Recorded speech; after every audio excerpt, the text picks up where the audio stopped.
Hello everyone, welcome to mech solution garage. ఈరోజు మనం ఈ వీడియోలో ప్లెయిన్ వాల్ మీద విత్ ఇంటర్నల్ హీట్ జనరేషన్ మీద ప్రాబ్లం అనేది సాల్వ్ చేయబోతున్నాం. ఈ ప్రాబ్లము మనం ఆల్రెడీ సాల్వ్ చేసాం. ఎలా అంటే వితౌట్ ఇన్సులేషన్ సర్ఫేస్ టెంపరేచర్ని మ్యాక్సిమం టెంపరేచర్ని మనం ఫైండ్ అవుట్ చేసాం. ఓకేనా? ఇప్పుడు ఈ సమ్ ఏంటంటే ఒక ఎండ్ లేదా ఒక ఫేస్ని మనం ఇన్సులేట్ చేస్తే మనకి ఆన్సర్ అనేది ఎలా వస్తుంది. ఆల్రెడీ ఈ సమ్ నేను చేశాను. అప్పుడు ఇంటర్నల్ జనరేషన్ ఉండేటప్పుడు temperature, surface temperature, maximum temperature ఎంత వచ్చిందో విత్ ఇన్సులేషన్తో ఎంత వచ్చిందో అనేది కంపేర్ చేసి మనం చూద్దాం. ఓకేనా? ఇలా మనకు ఎప్పుడైనా సమ్ ఇచ్చేటప్పుడు ఫస్ట్ మనం బౌండరీ కండిషన్స్ తీసుకొని డెరివేషన్ మనం ఎలా సాల్వ్ చేస్తామో అలా సాల్వ్ చేస్తే మనకి ఈజీగా సాల్వ్ అయిపోతుంది. ఓకేనా? ఫస్ట్ నేను ఏం చేసుకుంటున్నానంటే బౌండరీ కండిషన్స్ తీసుకుంటున్నాను. Boundary conditions. ఓకేనా? బౌండరీ కండిషన్స్ తీసుకొని ఎట్ ఎక్స్ ఇక్కడ రాస్తాను BC boundary conditions. X is equal to 0 అయితే డో టీ బై డో ఎక్స్ ఈజ్ ఈక్వల్ టు 0 అవుతుంది. లేదా x is equal to L లేదా x is equal to -L అయితే టెంపరేచర్ అనేది సర్ఫేస్ టెంపరేచర్ అవుతుంది. ఓకేనా? ఇవి నా బౌండరీ కండిషన్స్. ఇప్పుడు x is equal to L, x is equal to -L ఏంటంటే ఇక్కడ ప్లెయిన్ వాల్లో చూస్తే ఇక్కడ నార్మల్గా ఎల్ని 2L అనుకుంటాం. ఓకేనా? ఇక్కడ మనకి 0 అనేది సెంటర్ నుంచి అయినా ఇవ్వచ్చు, లేదా ఈ ఎన్ నుంచి అయినా ఇవ్వచ్చు. ఈ ఎన్ నుంచి ఇస్తే 2L అవుతుంది, లేదా L అవుతుంది. లేదా అలా కాదు, ఇక్కడ L ఇచ్చి ఇక్కడ 0 నుంచి తీసుకుంటే ఇది +L అవుతుంది, ఇది -L అవుతుంది కదా. సో నేను దానికోసం అనేది +L -L రెండు కన్సిడర్ చేసి చెప్పాను. ఓకేనా? దీని యొక్క గివెన్ డేటా రాసుకుందాం. ఓకేనా? గివెన్ డేటా ఏంటంటే సింపుల్.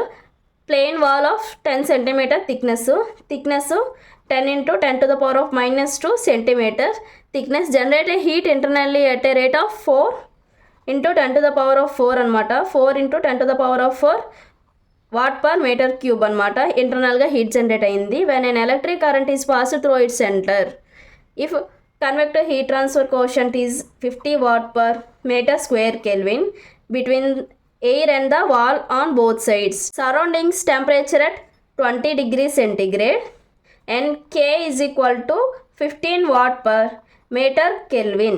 ఇప్పుడు మనకు 1 end ఇన్సులేషన్ జరిగితే సర్ఫేస్ టెంపరేచర్ ఎంత, మ్యాక్సిమం టెంపరేచర్ ఎంత ఫైండ్ అవుట్ చేయమన్నారు. వాల్యూస్ అనేవి ఇచ్చేసారు. దీని డీటెయిల్ ఎక్స్ప్లెనేషన్ కూడా నేను లాస్ట్ వీడియోలో చేశాను. ఓకేనా? గివెన్ డేటా ఫుల్ ఎక్స్ప్లెనేషన్ కూడా ఉంది, అందుకనే నేను షార్ట్గా చెప్తున్నాను ఇందులో. ఓకే, ఫస్ట్ మనం బేసిక్ వెళ్ళిపోదాం. మనం డెరివేషన్ చేసేటప్పుడు ఎలా చేస్తామో అలా స్టార్ట్ చేస్తున్నాను నేను. So Q generation, heat transfer generation is equal to Q convection. ఓకేనా? ఈ అవుటర్ సైడ్ అనేది ఎయిర్తో లేదా ఫ్లూయిడ్తో కాంటాక్ట్లో ఉంది కాబట్టి కన్వెక్షన్ హీట్ ట్రాన్స్ఫర్ని మనం కన్సిడర్ చేస్తున్నాం. ఈ క్యూ జనరేషన్ అనేది విత్ ఇన్ ద ప్లెయిన్ వాల్లో జరుగుతుంది కాబట్టి సో క్యూ జనరేషన్ అంటే క్యూ ఇంటూ ఏ ఇంటూ ఎల్ అంటే 2L కాబట్టి 2Lని నేను ప్లేస్ చేసుకుంటున్నాను. ఓకేనా? Is equal to convective heat transfer అంటే HA ∆T కాబట్టి ∆T అంటే surface temperature minus surroundings temperature కాబట్టి TW - T∞ వేస్తున్నాను.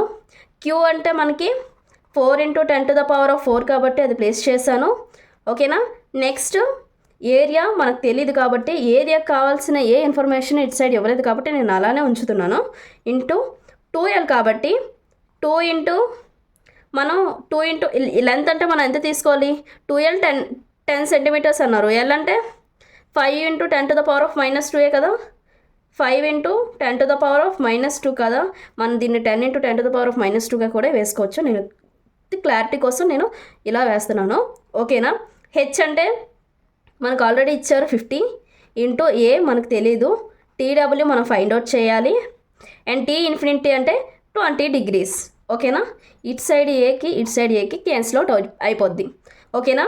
ఇప్పుడు మనం ఇటు సైడ్ వాల్యూస్ని తీసుకొస్తే 4 × 10⁴ ఇంటూ 2 ఇంటూ 5 × 10⁻⁻² అంటే 0.1 బై ఈ వాల్యూ ఇటు సైడ్ ఇంటూ చేస్తుంది, ఇటు వస్తే డివైడ్ చేస్తుంది, ఇటు 20 మైనస్ చేస్తుంది, ఇటు వస్తే ప్లస్ చేస్తుంది. 20 degrees is equal to TW అనమాట. ఓకేనా? ఈ వాల్యూ క్యాషువల్గా క్యాలిక్యులేట్ చేస్తే 20 ఇది మొత్తం చేస్తే 100 degrees సెంటిగ్రేడ్ అనేది మనకు వస్తుంది. ఓకేనా? నెక్స్ట్ మ్యాక్సిమం హీట్ ట్రాన్స్ఫర్ని ఫైండ్ అవుట్ చేద్దాం. ఓకేనా? మ్యాక్సిమం టెంపరేచర్కి ఫార్ములా T0 ఆర్ Tmax రెండిట్లో ఏదైనా అనుకోవచ్చు is equal to TW surface temperature plus 2 × QL²/K అనమాట దీనికి ఫార్ములా. ఓకేనా? సో మనం వాల్యూ సబ్స్టిట్యూట్ చేస్తే TW వాల్యూ మనకి ఇప్పుడే 100 వచ్చింది కదా, 2 × Q అంటే 4 × 10⁴ కదా, ఇంటూ L² అంటే 5 × 10⁻² హోల్ స్క్వేర్ బై K అంటే K వాల్యూ కూడా మనకి సమ్లో ఇచ్చారు, K వాల్యూ 15. సో ఈ వాల్యూని క్యాషువల్గా కాలిక్యులేట్ చేస్తే 13.33 వచ్చింది. T0 ఆర్ Tmax ఏదైనా వేసుకోవచ్చు is equal to 113.33 degree centigrade అనమాట. Tmax is equal to. ఓకేనా? మనకి ఇన్సులేషన్ యూస్ చేస్తే మనకి సర్ఫేస్ టెంపరేచర్ అనేది 100 వచ్చింది, Tmax అనేది 113.33 సెంటిగ్రేడ్స్ వచ్చింది. అలా కాకుండా ఇన్సులేషన్ యూస్ చేయకుండా మనం లాస్ట్ ప్రాబ్లంలో సాల్వ్ చేసినప్పుడు సర్ఫేస్ టెంపరేచర్ 60 డిగ్రీస్ వచ్చింది, Tmax అనేది 63 డిగ్రీస్ వచ్చింది. ఓకేనా? ఇన్సులేషన్ ప్రొవైడ్ చేస్తే మనకి టెంపరేచర్ అనేది ఇంక్రీజ్ అవుతుందని మనం న్యూమరికల్స్లో విత్ లైవ్ ఎగ్జాంపుల్స్తో మనం చూసాం. ఓకేనా? ఈ వీడియో మీకు నచ్చినట్టయితే లైక్ చేయండి, షేర్ చేయండి, సబ్స్క్రైబ్ చేయండి. Thank you from mech.solutions.garage.